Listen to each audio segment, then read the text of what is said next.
Hey, what's up everybody? The Ryman here coming to you with more Darkest Dungeon.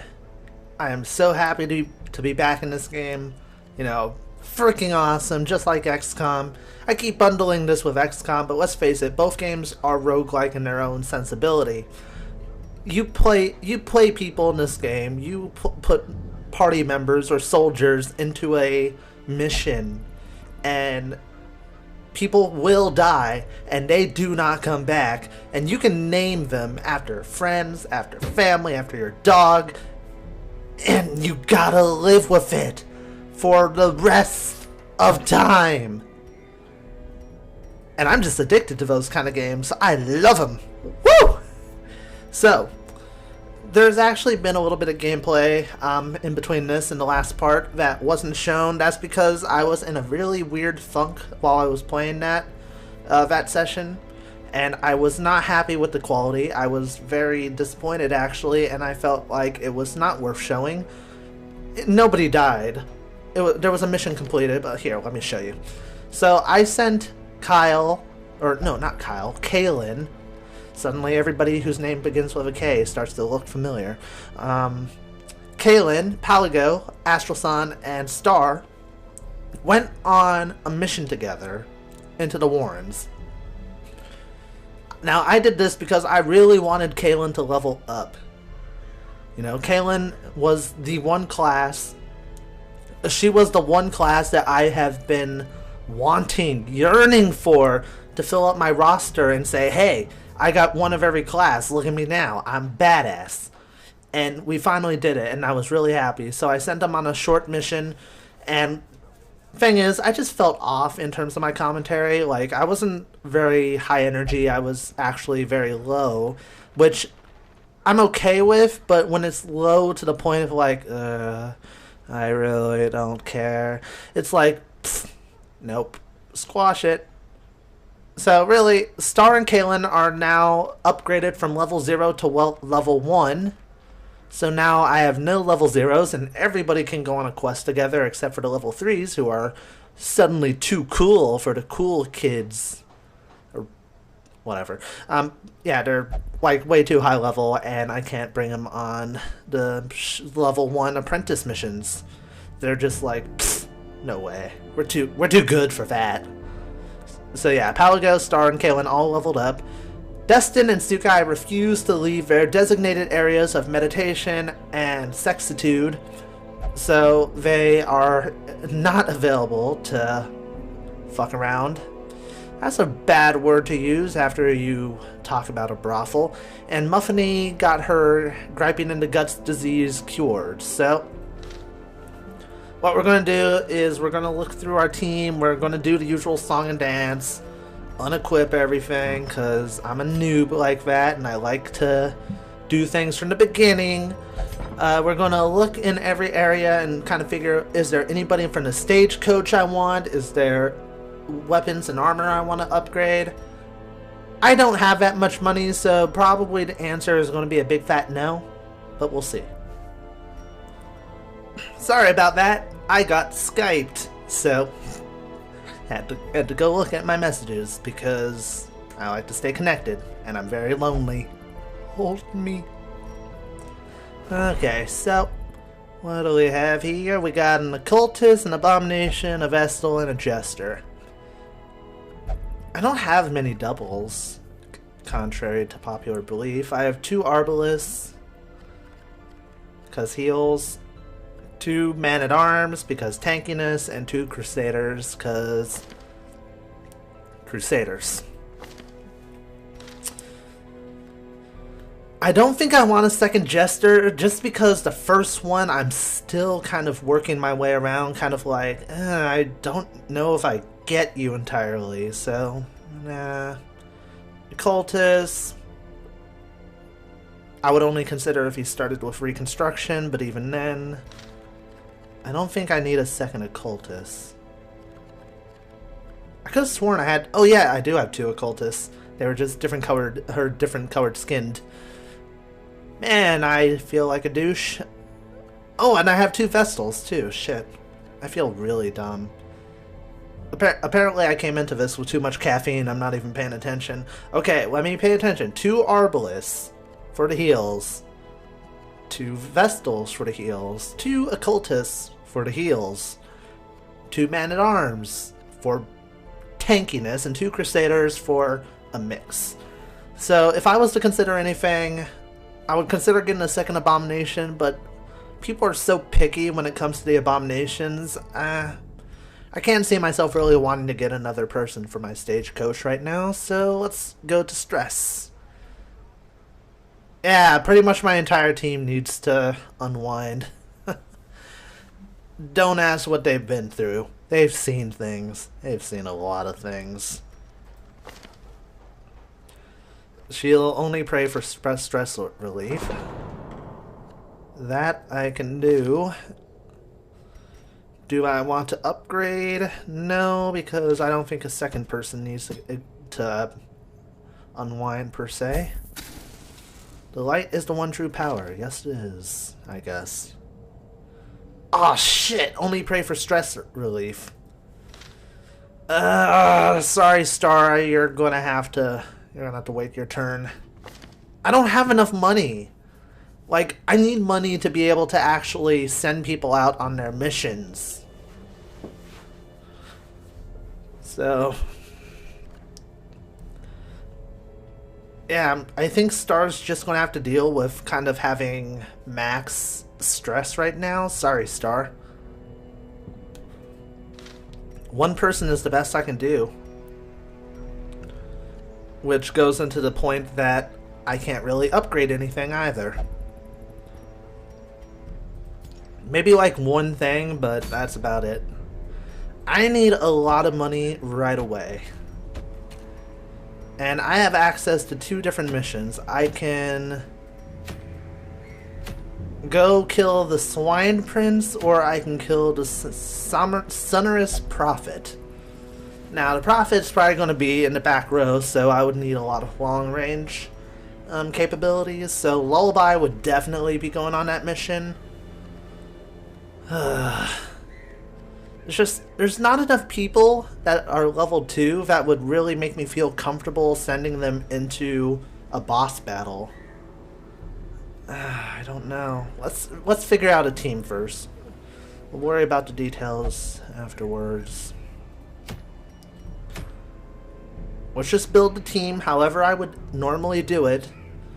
And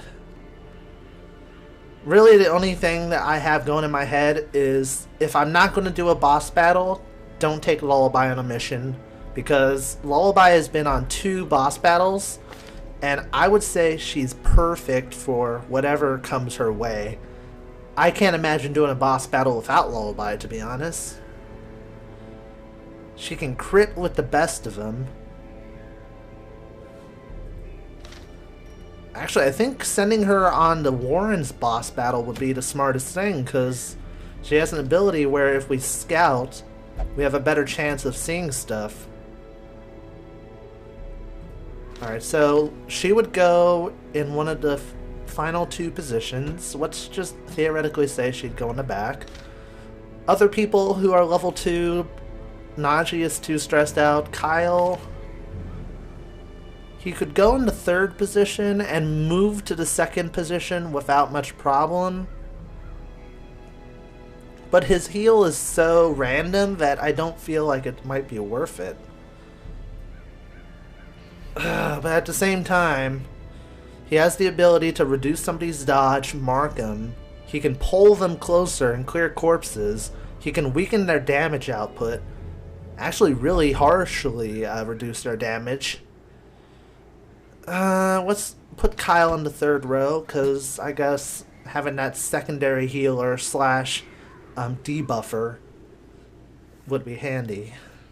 2nd position.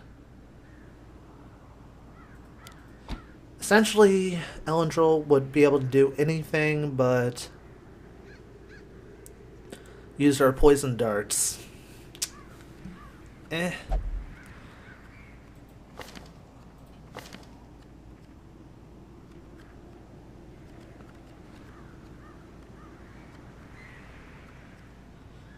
See, Michael could go, but He's a little bit too stressed for my liking. I can only see Dave or Time Heart being in the first position right now. And it's a swined prince, so it would be a beast or an eldritch abomination. Oh wait, those are the Warrens too. He takes less stress damage in the Warrens.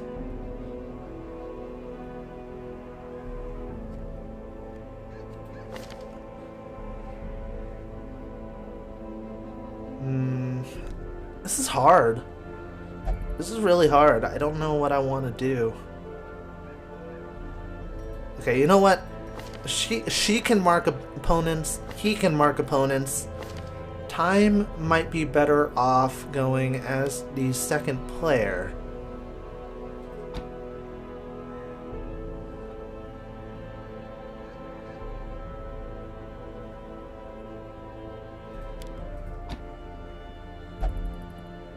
Yeah, let's go as player number 2.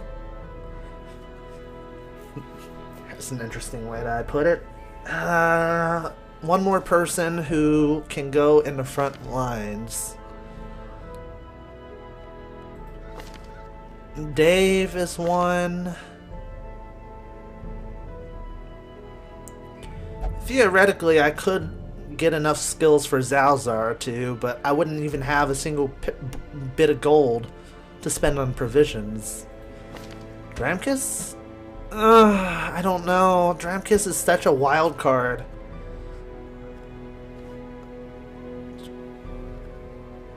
My fight is between Dramkus and Michael. Michael, I could probably reduce his stress down with people's abilities. But even then, I feel like Michael would be a wild card in the sense that I can't control. Oh shit, he has a fear of Eldritch. Oh, and a fear of Beast. Okay, never mind. Dramkus, you're in. He has a better chance of scouting in the Warrens too, and he's a Beast hater, and we're going up against Swine, so I feel like maybe this is the best team possible for the mission. It's going to be hard. It's going to be really hard. Now let's give everybody items. And if you're wondering who the leader would be, it would obviously be Lullaby because she's killed bosses before. With style.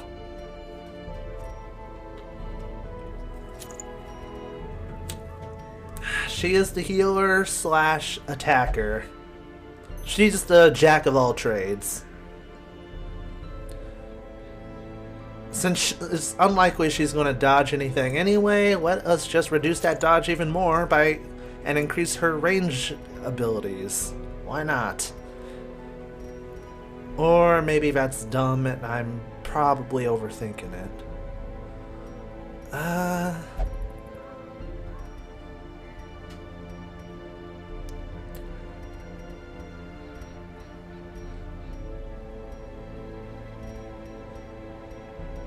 Yeah, maybe I shouldn't do that. No, I'll stick with it.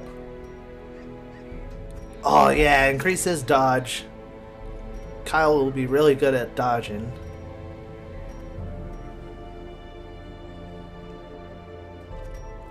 Go ahead and reduce his crit and increase his dodge even further and give him more resist towards death blows. So even if he does hit death's door, he should have a good chance of staying alive. Wow, Kyle's dodge is 28. Nimble foot kick. Kike? I was about to call him Kike. Nimble foot kick. Time. You have a fear of bees, so that makes me nervous. So let's compensate by giving you the Book of Sanity to offset the fear they put into you. Is there anything that will increase your accuracy? Not really. But increasing your chance of making them bleed, though. That could be good. Virtue chance. Okay.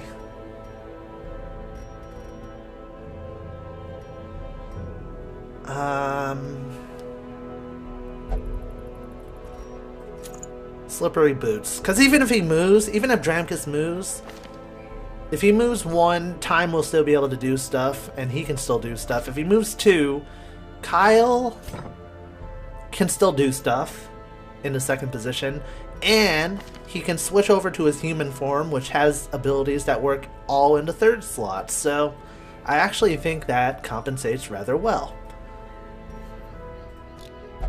Now, is there anything I want to upgrade with these people? Anything at all?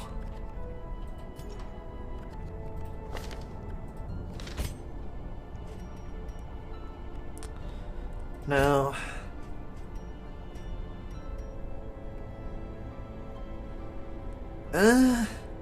No.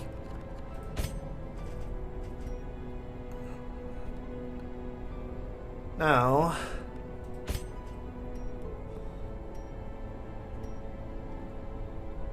Maybe. Sure. I need to sell something, seriously. It sucks, but what can I do? Sell one of these trinkets.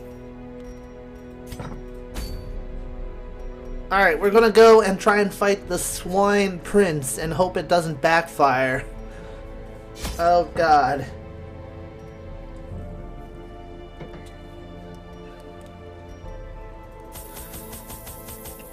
Alright, so enough food.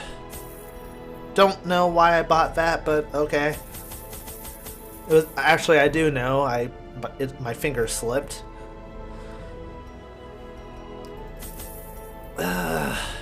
Getting 12 food, 8 of those swine princes. They're likely to make you bleed, I bet. So, also we have Kyle in our team, so yeah, 5 of those.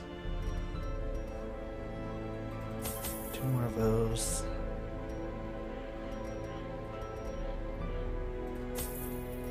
More of those. More of those. Alright. I'm putting all my eggs into one basket here. If I end up failing this mission, I'm pretty much hosed. I'm gonna have to sell like all my trinkets just to be able to compensate for what I lose if I lose this fight. If I mess up this mission. Mesh up. Ketchup. I like ketchup.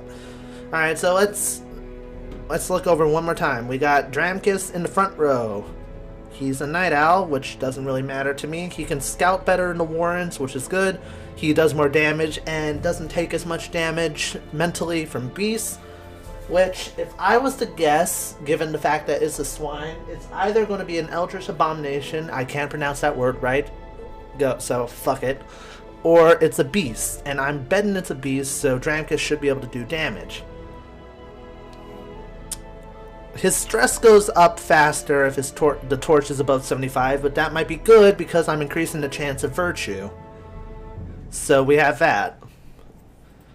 Then we go to Time. His crit is good, his move resist is good, and his natural eye, his accuracy for ranged abilities are good, which he only has 1, but considering... Oh, wait, no, he has 2.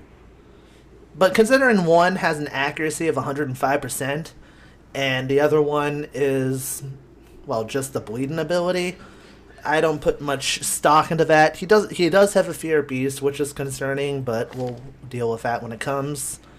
Kyle, he has a good chance of virtue whenever he gets panicked. Good scouting chance in warrens too. And he gets slower when the torch is too low. And then we have Lullaby. More crit to her melee skills, to her heal skills while camping. She does take more stress damage in the warrens and in general, but I think she'll be able to keep her wits about her. Actually, that does make me worried that maybe I should give the Book of Sanity to her. Yeah, let's give the Book of Sanity to her and the